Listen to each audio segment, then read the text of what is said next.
اور پھر کیا بات ہوئی؟ پیار بھی کرنا اور کچا کچا کرنا اور تھوڑا تھوڑا کرنا، اور یہ کہ پھر اس میں کمزور پڑنا اور پھر اس کے اندر جو ہے وہ اس طرح کر کے کمزوری لانا، یہ کوئی آئین وفاداری نہیں ہے، یہ کوئی طریقہ پھر درست نہیں ہے۔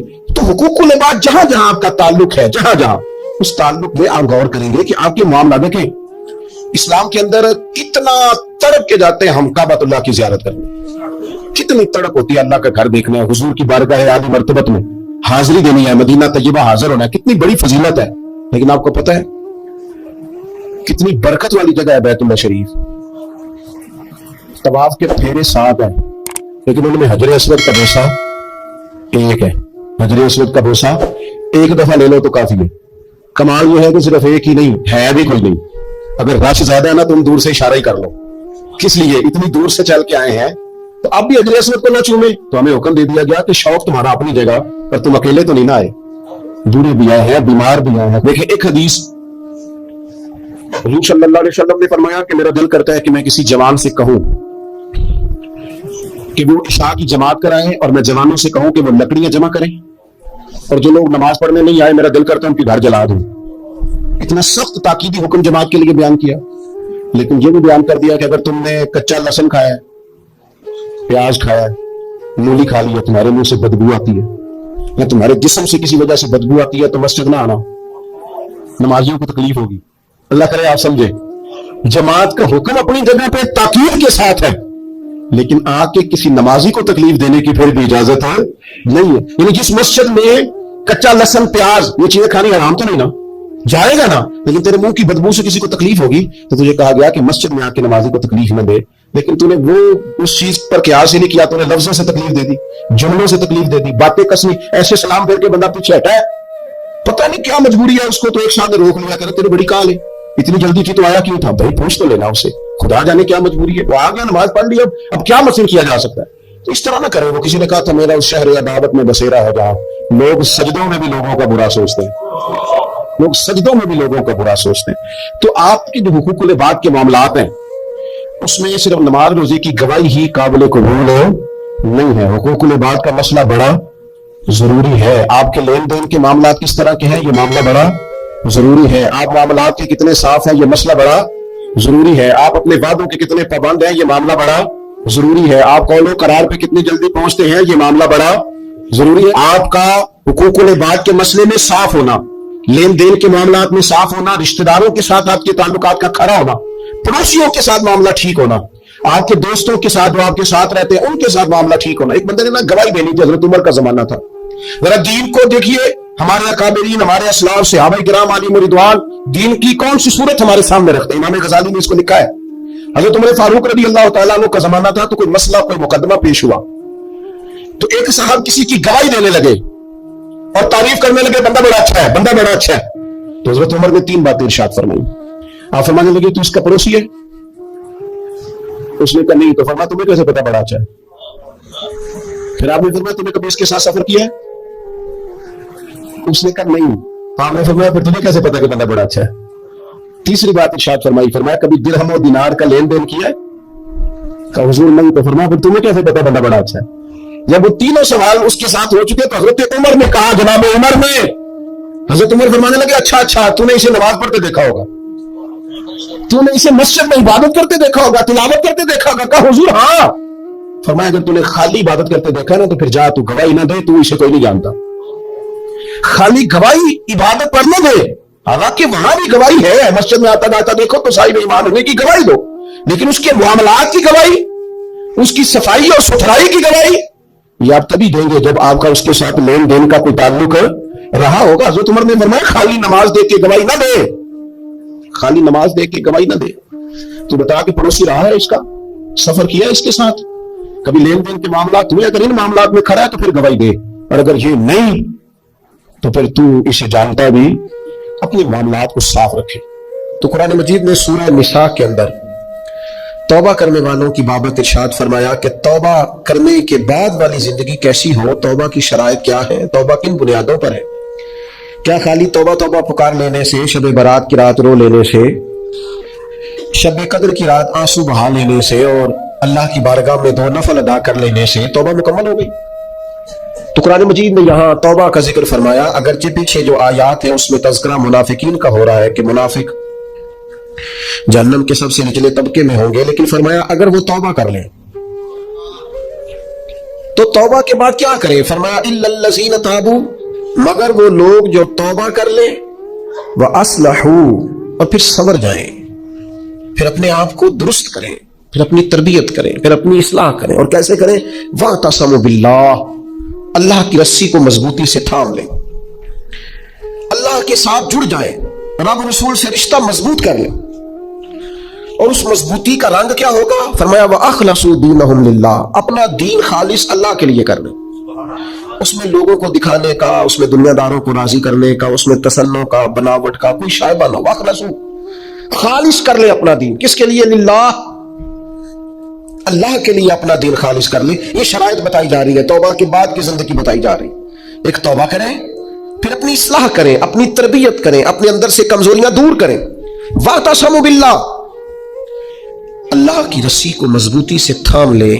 اور پھر ارشاد فرمایا کہ وَأَخْلَصُوا دِينَهُمْ لِلَّهِ، اپنا دین خالص کرے اللہ کے لیے، جو بھی کام کرے، تھوڑا کرے، زیادہ کرے، کم کرے، کثیر کرے، محض رضا الہی کے لیے کرے، اس میں یہ دنیا داری کا شائبہ نہ ہو۔ میں کیسے آپ کو عرض کروں کہ بہت سارے دینی کام بھی لوگ دنیا داری کے لیے کرتے ہیں، بہت ساری محفلیں، مجالس بھی اپنا نام اونچا کرنے کے لیے ہوتے ہیں، بہت سارے کاموں سے مقصود یہ ہوتا ہے کہ چلو اس طرح نہیں تو اس طرح ہی میرا قد اونچا ہو جائے گا۔ وَأَخْلَصُوا دِينَهُمْ لِلَّهِ، خالص ہو جاؤ، خالص ہو جاؤ۔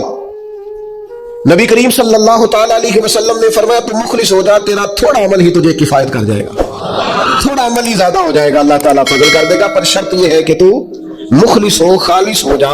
فرمایا جب یہ چیزیں تیرے اندر پیدا ہو جائیں گی فَأُولَٰئِکَ مَعَ الْمُؤْمِنِينَ، تو پھر اللہ تعالیٰ انہیں مومنوں کے ساتھ شامل فرما لے۔ میں کہہ چکا ہوں بات تو پیچھے منافقین کی ہو رہی ہے، لیکن یہاں صوفیاء نے باریک نقطہ بیان کیا۔ فرمایا جب تو توبہ کرے گا، جب تو اپنی اصلاح کرے گا، جب تو اللہ کی رسی مضبوطی سے تھام لے گا، جب تو اپنا دین اللہ کے لیے خالص کر لے گا، پھر اللہ تجھے اپنے کامل بندوں میں شامل فرما لے، پھر تو کاملین میں آ جائے گا۔ مومن جو کامل ہوتے ہیں ان کی صفوں میں اللہ تجھے کھڑا کرے گا۔ وَسَوْفَ يُؤْتِ اللَّهُ الْمُؤْمِنِينَ أَجْرًا عَظِيمًا، اور فرمایا ان قریب اللہ مومنوں کو بڑا ہی اجر عطا فرمانے والا ہے۔ جن بندوں میں تمہیں شامل کیا جائے گا ان قریب تم دیکھو گے اللہ انہیں بڑا اجر عطا کرنے والا ہے۔ اور جو اگلی آیت ہے نا، دل میں ہو دھڑکن، دل مردہ نہ ہو، ضمیر زندہ ہو، تو یہ جو اگلی آیت ہے نا قرآن مجید کی سورہ نساء کی اور 5ویں پارے کی آخری آیت، یہ عجیب اللہ کے انداز کریمانہ کا پتہ دیتی ہے۔ یہ بڑے انوکھے انداز میں بندہ مومن سے خطاب کرتی ہے، یہ بڑے انوکھے انداز سے کافر کو، منافق کو بھی سمجھاتی ہے۔ یہ کس طرح کھول کر ایک نیا رنگ قرآن مجید اپنے پڑھنے، سننے، سمجھنے والوں کے دلوں میں پیدا کرتا ہے۔ اللہ کریم نے ارشاد فرمایا ما یفعل اللہ بعذابکم، فرمایا اللہ تمہیں عذاب دے کے کیا کرے گا؟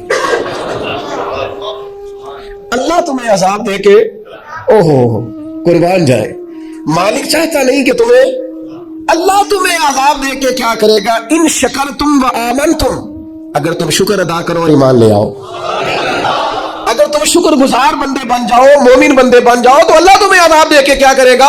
رب تمہیں عذاب دینا چاہتا نہیں ہے، وہ کرم کرنا چاہتا ہے، وہ عطائیں کرنا چاہتا ہے۔ دو ہی مطالبے، ایک یہ کہ اس کے شکر گزار بنو، اور ایک یہ کہ مومن کامل بنو۔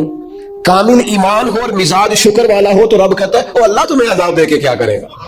اس کی رضا نہیں ہے کہ تم چھلانگے لگاتے ہو، عذاب کی طرف بڑھتے ہو۔ پوچھ لیں ویسے دائیں بائیں کسی سے، پوچھ لیں ویسے اپنے آپ سے کہ دل شاکر ہے، اللہ کی رضا پہ راضی ہے؟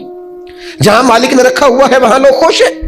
ہمارے مزاجوں سے تو حال میں مزید کی طلب ہی نہیں جاتی، یہ کوئی نہیں، وہ کوئی نہیں، یہاں پریشانی، وہاں دکھ، یہاں آزمائش، ہر وقت کے شکوے، ہر وقت کی پریشانیاں، ہر وقت کی آزمائشیں ہم نے اور رکھی ہیں۔ فرمایا اللہ تمہیں عذاب دے کے کیا کرے گا؟ اگر تم شکر کرو، اگر تم ایمان لاؤ۔ اور مزے کی بات دیکھو، شکر اتنی بڑی نعمت ہے کہ ایمان کا ذکر بظاہر بعد میں کیا، شکر کا پہلے کیا۔ اور یہاں علماء نے لکھا ہے کامل مومن بھی وہی ہوتا ہے جو رب کا شکر گزار ہوتا ہے، جس کے مزاج میں شکر کوئی نہیں نا، اس کو ایمان کی وہ خاص لذت بھی نصیب نہیں ہوتی۔ اور آگے پتہ کیا ارشاد فرمایا؟ وہ تمہیں عذاب دے کے کیا کرے گا اگر تم شکر کرو اور ایمان لے آؤ۔ وَكَانَ اللَّهُ شَاكِرًا عَلِيمًا، اللہ تو قدر کرنے والا ہے، اللہ تو قدردان ہے۔ اللہ تعالیٰ تو صلہ دینے والا ہے، اور علیمہ وہ جاننے والا ہے تمہارے دلوں میں کیا ہے۔ تم اگر شکر کر لو، تم اگر ایمان لے آؤ تو اللہ تمہیں عذاب دے کے۔ ہمارا پتہ مزاج کیا ہے، ہماری طبیعت سے ناشکری نہیں جاتی، ہمارے مزاجوں میں ایک بات پیدا ہو گئی ہے کہ میں دکھی ہوں، فلانا مجھ سے بڑا اچھا ہے، اس نے ہمیں مضطرب کر دیا ہے، بے چین کر دیا ہے۔ دکھ ہے کیا؟ دکھ ہے کیا؟ درویش کہتا ہے دکھ یہی ہے، تیری مرضی اور ہے، رب کی مرضی اور ہے۔ جب تیری اور رب کی مرضی ایک ہو جائے پھر دکھ ہوتا ہی کوئی نہیں، پھر سکھ ہی سکھ ہے۔ جہاں رب رکھے تو شکر گزار ہو جاتا تو سکھی ہے۔ دکھ یہ ہے کہ تو کہتا ہے جو اللہ نے کیا ہے شاید معاذ اللہ وہ ٹھیک ہے، یہ ہونا چاہیے تھا۔ تو یاد رکھنے کی بات ہے، سمجھ لیں اس کو، توبہ کے بعد جو اپنی زندگی ہے اس کو کس طرح گزارنا ہے اسے سمجھیں۔ آ گئی شب برات، ساری رات روئیں گے مسلمان، پھر کیا بدل جائیں گے؟ پھر سویرے جھوٹ ختم ہوگا معاشرے سے، لاکھوں جو اکٹھے ہو کے ایک جگہ پہ توبہ کریں گے تو کیا پھر ملاوٹیں ختم ہو جائیں گی، رشوتیں ختم ہو جائیں گی، بددیانتیاں ختم ہو جائیں گی، ماں باپ کی نافرمانیاں ختم ہو جائیں گی؟ کیا معنی ہے رونے کا؟ توبہ کا معنی کیا ہے؟ او بھائی مزاج کو سمجھیں، دین کی حقیقت کو سمجھیں۔ توبہ جب آپ کریں گے تو اس کے لیے ضروریات کیا ہے؟ سب سے پہلی بات تو یہ ہے کہ توبہ کرنے کے لیے ندامت کی ضرورت ہوتی ہے۔ نبی اکرم صلی اللہ تعالیٰ علیہ وسلم نے ارشاد فرمایا، یہ احمد بن حنبل میں بھی حدیث ہے، مسند امام احمد بن حنبل میں، ابن ماجہ میں، دیگر کتب حدیث میں بھی محبوب نے فرمایا ندامت کا نام توبہ ہے، شرمندگی کا نام توبہ ہے، غلطی کر کے احساس ہو جانے کا نام ہے۔ اور جن لوگوں میں احساس نہیں ان کی کوئی توبہ نہیں۔ مجھے یاد تو نہیں جی کبھی کسی کا دل دکھایا ہو، مجھے یاد تو نہیں کبھی کسی کا برا چاہا ہو، مجھے یاد تو نہیں کبھی کسی کا نقصان کیا ہو، پر میں اللہ کی بارگاہ میں توبہ کرتا ہوں۔ بھئی آپ پاک صاف اتنے ہیں تو توبہ کس بات کی؟ آپ میں جب ندامت ہی نہیں پیدا ہو رہی، آپ گناہ کو گناہ ہی تسلیم نہیں کر رہے، اپنی غلطی نہیں مان رہے، تو توبہ کیا ہے کی؟ تو توبہ کرنے سے پہلے احساس پیدا کرنا، ندامت پیدا کرنا، شرمندگی دل میں پیدا ہونا، یہ تو پہلی سیڑھی ہے۔ اور اگر یہ سیڑھی حاصل نہیں ہے تو پھر توبہ انسان کو میسر آ سکتی۔ حضرت عمر فاروق رضی اللہ تعالیٰ عنہ ارشاد فرمایا کرتے تھے، جو لوگ زیادہ کثرت سے توبہ کرنے والے ہیں، استغفار کرنے والے ہیں، ان کے پاس بیٹھا کرو، ان کے دل نرم ہوتے ہیں، ان کی صحبت اختیار کیا کرو، مزاج کے نرم ہوتے۔ کیوں؟ کہ ان کے اندر احساس ہوتا ہے ہم سے غلطی ہو گئی، انہیں خیال آتا ہے۔ آج ہمارا سب سے بڑا مسئلہ یہ ہے کہ ہمیں احساس ہی نہیں اپنی غلطیوں کا۔ مومن کی شان یہ ہے کہ وہ رائی کے دانے کے برابر کبھی غلطی کرے تو اسے پہاڑ محسوس ہوتی ہے، وہ مجھ سے تو بڑا گناہ ہو گیا۔ اور منافق کی علامت یہ ہوتی ہے کہ پہاڑ کے برابر گناہ کرتا ہے تو رائی سمجھتا ہے کہتا کچھ بھی نہیں، ساری دنیا نہیں کرتی، پھر کیا ہو گیا؟ ہو جاتا ہے انسان نہیں۔ مومن ڈرتا ہے، احساس سے ندامت ہر وقت اسے بے چین رکھتا ہے۔ اللہ کے بندے ہمیشہ ندامت کے ساتھ رہتے ہیں، دلوں میں احساس تو پیدا کرے، طبیعت تو ہو یار کہ مجھ سے غلطی ہوئی ہے۔ سیدہ عائشہ صدیقہ فرماتی ہے حضور نے فرمایا جو بندہ اعتراف کرتا ہے نا مالک مجھ سے غلطی ہو گئی، اعتراف گناہ کر کے معافی مانگتا ہے، تاب اللہ علیہ، اللہ اس کی توبہ کو قبول فرما لیتا ہے۔ اعتراف ہی نہیں، ہم نے جرم کی کوئی نہیں، ہمارے اندر کوئی غلطی ہے ہی نہیں سرے سے۔ جب ہم یہ ماننے کو تیار نہیں تو پھر مجھے بتائیے مانا کیا ہوا؟ اور دوسری بات قرآن نے کہی وَأَصْلَحُوا، پھر وہ اپنی اصلاح بھی کرے، پھر گناہ چھوڑ دے جس سے توبہ کی، پھر دوبارہ اس خطا کے پاس نہ جائے، پکا ارادہ تو کرے کہ آج کے بعد دوبارہ یہ جرم نہیں کرنا۔